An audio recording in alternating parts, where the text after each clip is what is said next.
Deux Rois, chapitre 22. Josias avait 8 ans lorsqu'il devint roi, et il régna 31 ans à Jérusalem. Sa mère s'appelait Jedida, fille d'Adaja, de Botskat. Il fit ce qui est droit aux yeux de l'Éternel, et il marcha dans toute la voie de David, son père. Il ne s'en détourna ni à droite ni à gauche. La 18e année du roi Josias, le roi envoya dans la maison de l'Éternel Shaphan, le secrétaire, fils d'Atsalia, fils de Meshulam. Il lui dit, « Monte vers Hilkija, le souverain sacrificateur, et qu'il amasse l'argent qui a été apporté dans la maison de l'Éternel et que ceux qui ont la garde du seuil ont recueilli du peuple. On remettra cet argent entre les mains de ceux qui sont chargés de faire exécuter l'ouvrage dans la maison de l'Éternel.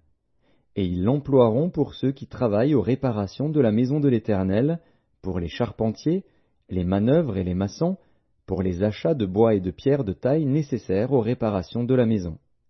Mais on ne leur demandera pas de compte pour l'argent remis entre leurs mains, car ils agissent avec probité. » Alors Hilkija, le souverain sacrificateur, dit à Shaphan, le secrétaire, « J'ai trouvé le livre de la loi dans la maison de l'Éternel. » Et Hilkija donna le livre à Shaphan, et Shaphan le lut. Puis Shaphan, le secrétaire, alla rendre compte au roi, et dit, « Tes serviteurs ont amassé l'argent qui se trouvait dans la maison, et l'ont remis entre les mains de ceux qui sont chargés de faire exécuter l'ouvrage dans la maison de l'Éternel. » Shaphan, le secrétaire, dit encore au roi, « Le sacrificateur Hilkija m'a donné un livre. » Et Shaphan le lut devant le roi. Lorsque le roi entendit les paroles du livre de la loi, il déchira ses vêtements.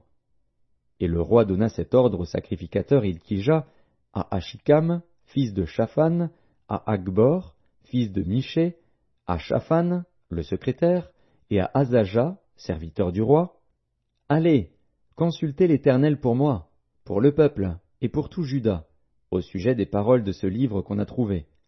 Car grande est la colère de l'Éternel, qui s'est enflammée contre nous, parce que nos pères n'ont point obéi aux paroles de ce livre et n'ont point mis en pratique tout ce qui nous y est prescrit. » Le sacrificateur Hilkija, Achikam, Akbor, Shaphan et Azaja allèrent auprès de la prophétesse Hulda, femme de Shallum, fils de Tikva, fils de Haras, gardien des vêtements. Elle habitait à Jérusalem, dans l'autre quartier de la ville. Après qu'ils eurent parlé, elle leur dit, « Ainsi parle l'Éternel, le Dieu d'Israël.